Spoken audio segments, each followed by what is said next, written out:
Why is it when we have to face our manager, some of the most confident of people also get a little nervous? Based on what I've seen, it comes from the fear of judgment. Do you know how many times I've stayed till 11 o'clock in the office? How much overtime I've done? Arey, it's not a big deal. Ouch, that's brutal. There seems to be a subtle expectation that employees should pitch in extra on weekends or work longer hours. Is there an expectation to stretch once in a while? Yes. If that becomes a habit, then I don't think it is win-win. So I will only say, please quit and leave. Karan Hija, one of India's leading business coaches, is the co-founder and CEO of Quantum Leap Learning Solutions. He has trained over 8 lakh business owners. In this episode, he shares practical insights on how to navigate difficult conversations with your manager and transform them into powerful opportunities for personal and professional growth. But when you're at work, there's leave, there's flexibility, sometimes there are biases against you. How do you deal with that? There are 4 things you have to keep in mind. 1, while you're communicating to your manager, what is the context you are setting? Number 2, the intent which you have. The third point is sometimes your manager's expectations or culture they have created is not working out for you. How do you address that? Can you give us an example? So let's say, for example, you're my manager, okay, and I want to...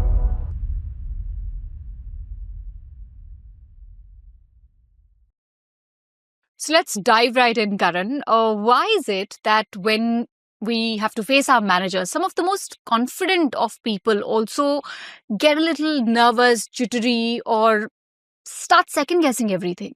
First of all, it's very normal. And according to me, based on what I've seen, it comes from the fear of judgment. I'll explain to you what I mean.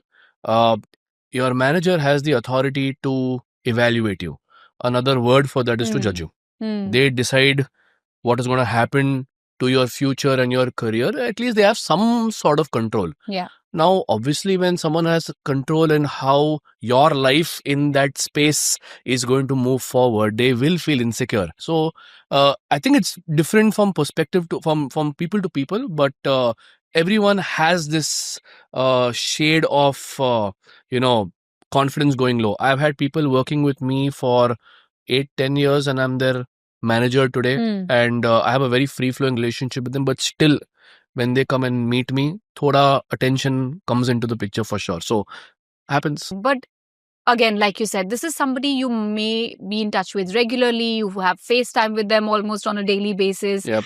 So there is some level of familiarity and comfort. So why that hesitation? So again, I think it's a very India thing. Okay. It doesn't happen as much in the US or any other foreign country where people are very open about money. And it actually boils down to the belief system India has about money, because it becomes an awkward So conversation. you're saying it's also a cultural thing. It is a cultural thing. At least it starts from there. But when you're at work, there are myriad of other things. There's leave, there's flexibility. Sometimes you feel like there are biases against you or toward other people. So these are awkward conversations, right? Beyond just asking for a raise. How do you deal with that? And how do you sort of segue or approach that with your manager? So, is it awkward? Yes, I'm not going to deny that. And you have to understand why it's awkward. It's because obviously it's your manager, they have authority. And again, it boils down to, chalo, that person has control. But the question to ask is how to deal with it. Yeah. I really believe that it boils down to the context which you're able to articulate to your manager. There are probably 4 things you have to keep in mind. 1, while you're communicating to your manager, what is the context you are setting? Everything is the context. You get it right, you get it wrong only because of context. And number 2, I think it's the intent which you have. And very rarely do people, or rather are people, conscious about the intent. And I'm not just talking about being conscious, but can you communicate your intent? And I'll give you an example. Okay, I'll give you an example. I think the third point is, okay, can you share what exactly are you looking for? That's the message per se. And the fourth point is the impact of the message. So if I were to summarize: context, intent, message, impact. So say, for example, let's say you're my manager, okay, and I want to ask you for a leave in a sensitive phase because work pressure is high, etc., etc. But it's critical for me. Maybe I have a family emergency. Let's assume that for one moment, or whatever it is, and I have the right to take the leave. Okay, because I have my leaves, my Correct. quota still there. Yeah. So context would be is to set the background for this. So I would say that the reason why I'm having this conversation with you is because what situation I'm going through right now in my family needs urgent attention. And I completely acknowledge and understand that it is a very, very tough period we're going through. Yeah. But I'm also going through the same thing, and that's why I need your support and attention over here. My intention is to not create any chaos. Okay, because I know this will be chaos. So I will make sure there's no chaos while you're going to have this conversation, to make sure that things are smooth. Yeah, but if we broaden, that universe, and there are conversations which need to happen now, and then there are conversations which could wait maybe for your annual appraisal, your quarterly reviews, or your team meetings when you bring that up. Now, how do you pick and choose how do you prioritize that? Because it could be a big opportunity you're getting in a different team. It could be another job offer. It could be within the team, some kind of a friction or whatever else. So how do you prioritize those I think that's a very conversations? interesting question, first of all. I'll tell you my thumb rule. Okay. Never bring up all these conversations during appraisal. And the problem is most people do that. Manager and team member. They use it with the intention to negotiate the salary. That is the problem. Yeah. If you deserve it, you should get it both ways. So managers talk about problems to justify not giving the right salary, and team members talk about opportunities to justify wanting a salary. Isn't that clearly showing how they're manipulating each other at the end of the day? So as a team member, okay, I'm saying from a team member's perspective, and I'll also talk from a manager's perspective, because ultimately both are working for the same company. Yeah. As a team member, I think during the reviews, if you can have more transparent conversations when it's more casual, okay, one, there's more trust built, and it's expected for you to be proactive. You can't expect your manager to take initiative. And if you want to really grow in your career, buckle down and take that initiative, and don't say, oh my God, I can't talk. If you can't talk, learn. Yeah. Courses are there, karo. It's not a big deal today. That's the way to make things work. But bring it up in your reviews, because in your reviews, people are more open, and that sword in the neck is not there about a financial compensation. Same applies with managers. Anything critical. Like say, let's go back to our team members. Say we're talking about career growth, or we're talking about a job opportunity. Okay. And they want advice or insight on how do I decide what's the next move in my career. The best way to do it is in your monthly reviews.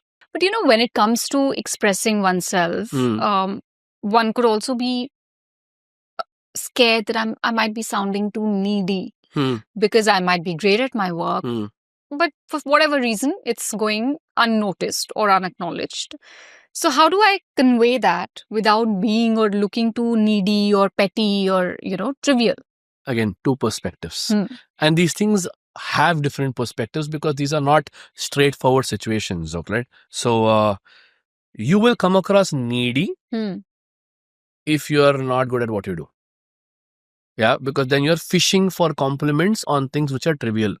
But if you can back up your performance, which means you've done something which is noteworthy, yeah, your confidence to talk will automatically come. People who come across as needy is because they're not performed, period. Now, I'll tell you what happens, and I've seen this happening too much. People in their Josh think their small, trivial things are extremely valuable. Do you know how many times I've stayed till 11 o'clock in the office? How much overtime I've done? It's not a big deal. It's not a big deal. It's an expectation today. Yeah, I understand that it needs to be balanced. So I'm not for take advantage of your employees. But there are times you got to pitch in, and you got to make sure that you do it. Now, if you are going to say that is the big deal, okay, then honestly, it speaks volumes about what are your standards of performance. So there seems to be a subtle expectation now from managers across the board that employees should pitch in extra on weekends or work longer hours. And you're saying it's not any kind of value add, is it? No, I'm not saying that at all. I'll tell you what I'm saying so that it's clear. Will you have to stretch? And whatever sentence you mentioned right now, putting in more hours, is called stretch in my language. Okay. Yeah. Is there an expectation to stretch once in a while? Yes. Once in a while. If that becomes a habit, then I don't think it is win-win. Okay. Yeah. Then you are being exploited.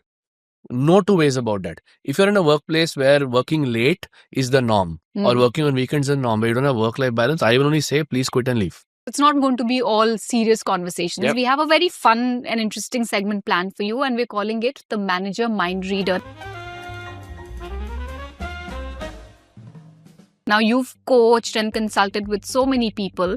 So I'm going to throw some quick scenarios in front of you, and you have to tell me, or rather guess, but also guess honestly and tell me what they're really thinking when they say this. Okay. So the first sentence, manager says, let me think about the raise. What are they really thinking? No budget. Okay. What are they really thinking when a manager says, you're doing great work, but then no promotion comes? They're not able to justify your work. It's not clear for them. They themselves don't know what's happening. I appreciate your feedback. Again, after you've had your meeting with the manager, they say that I appreciate your feedback. What do they mean by that? I'll show you when the time comes. Ouch, that's brutal.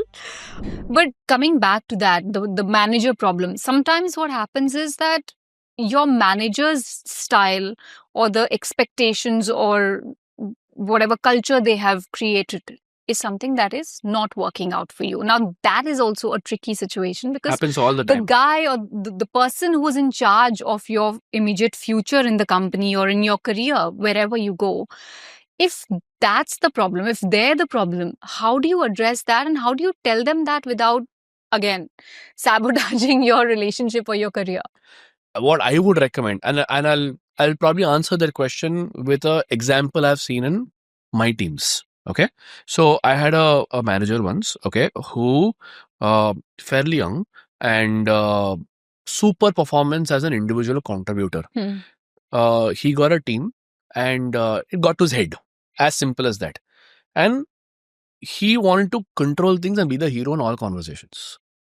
All right, any conversation, he has to stand out. So the mentality of bringing and uplifting your team to be the star versus you being the star, he always chose himself. Now it started creating an atmosphere in the team where the team felt that he's taking all the credit. And this is a very normal situation which happens with any manager and team member, where team members feel that my manager takes all the credit for my work. It's not always true, but in this situation, it's to happen. All right. And one or two team members, okay, came and addressed this with HR. Okay. Now, thankfully, my organization have the culture where it reaches me in the grey points for sure. So it was brought to my notice, and this manager should directly report to me. All right. So I did not want to get involved because I wanted to empower that team member to go address with the manager. Otherwise, I'm playing daddy. Okay, and when you play daddy, then you have to treat them like children, and you're not adopted anybody. It doesn't work. Yeah. Right.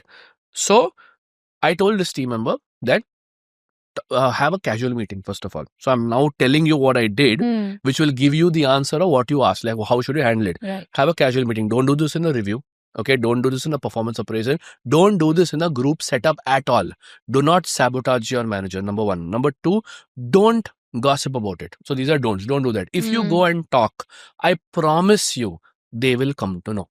And the minute they come to know, they're going to feel attacked. When someone's attacked, when someone feels attacked, what do you think they're going to do as a natural response? They're going to defend. Yeah. Obviously. And the minute someone's defensive, they will never listen to you. I'm sure everyone's experienced that. So why do you want to create that situation? So don't gossip, don't complain, don't do anything in a group setting. Have a call for a meeting, but call for a meeting in a casual conversation. Okay. And then express in a manner where you share how you are feeling right now. Yeah. See, where do people connect? I'm giving the science also behind it. People connect when you share emotions. So share your emotions. So you should talk about how you're feeling right now and what is the atmosphere in the team, and talk about it from a problem solving point of view. Why is this feeling happening right now on the team? Number one, probably the team is not feeling encouraged enough. Number two, probably the team is not feeling appreciated enough. Number three, probably the team is not the focus on the team to develop their capabilities. But sometimes if you keep saying that the team feels this, the team is saying that, they might typically, which happens in a real life scenario, is they say, who said that? Give me names. And then you feel like this intense pressure of naming people and stuff. True. And it also shouldn't feel like you're kind of trying to, stand behind them and using them as a shield. Fair enough. Which are your inputs and which are really the team's inputs or the team's feelings? How do you convey that? Very valid. Okay. A lot of this happens again when you go in the attack mode. So you have to be very conscious about that. In spite of that, this can happen. But if you talk about emotion first, and I'm giving you the technique, talk about emotion first to share where you are at. Okay. What are you feeling? Okay. And what is the team feeling? All right. So that you're distinguishing both. And beforehandedly say, my intention is not to sit and take any names over here. Okay. Because the minute you say that, you are eliminating the possibility of them even asking you. And when they ask, you can always go back and say, I already said I won't do it. Because my intention is not for me to bring out names. My intention is to bring this to your notice because I know that you care for this team and I believe that you can do something about it. Because emotions is what makes us human at the end of the day. So talk on the emotion level. This team is important to you and I believe you'll take this seriously. These are the problems right now in this team. I believe you should do this. Okay. You tell me what you can do. I'm happy to support you to give you insights on how to solve this problem. But if you're able to solve this problem, I think it will go a long way for you. But this is a situation where you want to go and talk to your manager. What about when your manager asks for honest feedback? Now, many companies have this policy where you review your manager. Yes. There are these anonymous forms. And then sometimes even in a candid conversation or in a team meeting, they ask you for your honest feedback. Now, how honest do I want to be here really?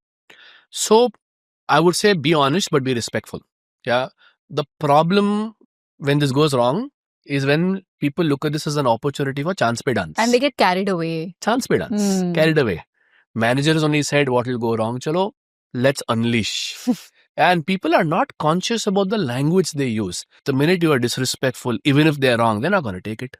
So the key is not to blame. The key is to be suggestive. The key is to talk about what they should do rather than what they did. All right. That is actually the core essence of feedback. Now, this is where people need to be conscious in their language. And let's face it, you want to grow in your career, you got to get very, very good at articulating and communication because that one life skill, no matter what profession you are in, which will take you above. No other thing. Even AI will not match up as much as AI also today is working so well because of how you communicate in terms of prompts. Right. That's what people need to focus on. So apart from communication and the various tactics, communication related tactics you said, anything else we can do or remember while trying to give feedback or share how we feel at work? So there are, and I think when it comes to giving feedback to your manager, when they're asking for honest feedback, this goes a very long way. I'll talk about the age-old famous sandwich method. Okay. First of all, I want to make it very clear. People don't know what it means and people use it in the wrong way. And I don't think that's the only thing which works all the time. Usually what people do is plus minus plus. Yeah. Talk about a positive, squeeze in the negative, and end with the positive. End with the positive. That is manipulation. Okay. I don't see anything different. That's like, you are camouflaging the entire thing. But this is a very popular and that's why it doesn't concept, work. Even for managers to give feedback. I think it's wrong. I think sandwich is not plus minus plus. Sandwich is what you did well, what you did not do well, and what you need to do differently. So it's plus minus different. People don't focus on the different. They sandwich the negative within the positive. So it gets lost. And no, it doesn't get lost. So it's like, it goes back to that saying, when you say a sentence and you use the word but, anything before the word but goes. It's like that. Yeah, people just focus on what comes after it. So people walk out with a negative emotion. And feedback is not supposed to be negative. Feedback is not a confrontation because feedback, the fundamental basis of feedback is supposed to be improvement. Now, while you're doing this, what you need to keep in mind, please give action-oriented feedback. Don't talk about it in this way. Like I'll give you an example of what you should not do. Sure. I feel you should be more attentive to people. What the hell does that even mean? Yeah, it sounds cool, but people are never going to get what you mean because your version of being attentive versus how the other person is going to comprehend is totally different. I think you should be more caring. No, I think you should have one-to-one conversations with people more, and that will make people believe that you are more caring. Action-oriented. Goes a mile. Okay. And So avoid being vague. be specific, but I'm telling you how to be specific. Hmm. It needs to be action. Yeah. Yeah. Otherwise, people can misunderstand. Hmm. I'm not talking about communication here. I'm talking about ensuring that the other person gets your feedback. Hmm. Because the biggest problem or negatives which happen in feedback is people misunderstand. So people come to their own conclusion. And they don't know what to do with it. And exactly. And if someone in a feedback conversation, if no one knows what to do with it, your feedback is absolutely useless. Yeah. So one is action oriented. And the second one is if you can give examples to support your feedback like evidence, Hmm. then the defensibility or people being defensive reduces. The minute people are less defensive, people are more open, problem solved. That is very important for relatability. This is the Brahmastra. This is how you navigate a conversation when someone's openly asking you, give me feedback. It has to be done in this way. You know, apart from feedback, we often hear managers saying, give it some time, be patient, you know, those things, whether you're asking for money or for a raise, you want to talk about, you know, any problem within the team, something you like, you don't like. And they often say, be patient. And you just keep waiting, perhaps don't get it for the longest time. How do you deal with that? Do you again like keep how frequent should these conversations be to sort of nudge them or remind them that, hey, I've been waiting, but this hasn't happened? So I have a philosophy which one of my coaches taught me. I call it the 3 strikes philosophy. Okay. Strike 1, strike 2, strike 3, you're out. Simple. So if you asked for something and your manager is giving you some response like, you know, give it time, I will look into it, and they haven't done it, that's strike 1. But how do you know? They might claim that I'm trying, but it's not. Either it's not way, in my hands. If it's not in their hand, you are still not getting what you want. And if you believe, see, this is where your belief on yourself comes into the picture, then can you put your money where your mouth is? Which means that if you believe you can get that opportunity somewhere else, by all means do it. If an organization can fire you, you also have the right to leave. It works both ways. Sure. Right? You also have the right to leave. Right? Number 1. So put your money where your mouth is and be able to back it up when you are saying, I want this, and you don't get it. If you don't have the opportunity outside, then according to me, I don't think you deserve to get that in the first place. Because either the opportunity is missing or you're not worthy enough to get it. Because if you're worthy enough to get it, no, you'll have the opportunity outside, or they will create the opportunity for you inside. So either way, strike 1, okay, happens. Sometimes it's not in their control because the opportunity is not there. Strike 2, you probably need to put your foot down a little bit more. Strike 3, put down your papers. Yeah. After strike 2, if at strike 3 they are not responding, it means that they don't have the intention to do it. What do you do if they respond at strike 3 when you decide to move on and you're like, I'm done? It's a call you need to take, because clearly they are responding to threat and not valuing you.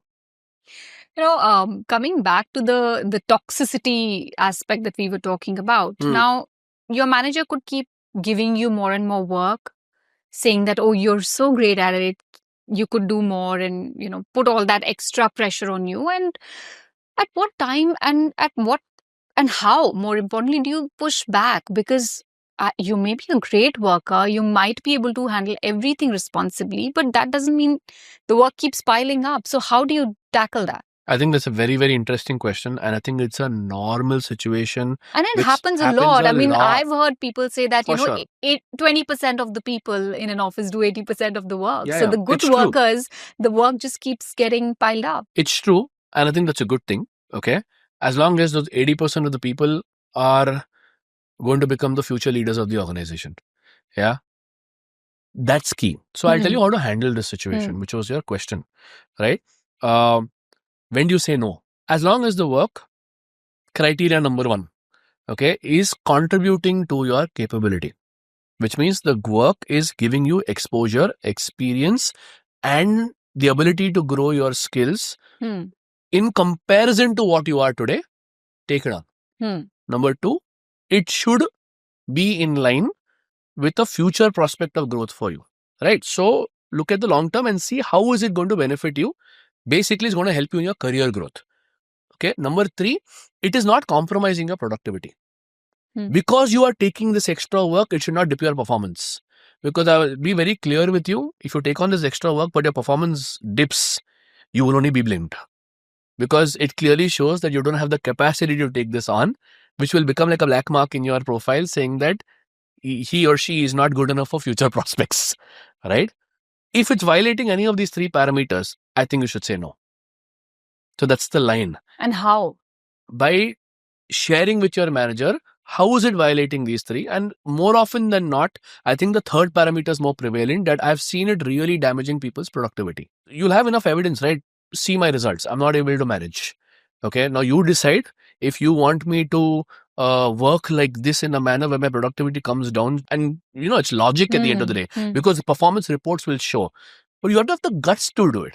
Yeah. Most people don't have the guts to do it. Yeah, because they could think you're lazy, you're slacking off. Yeah, that's why data is there now. And I think that because the data is there, they can. I would say it's a formula.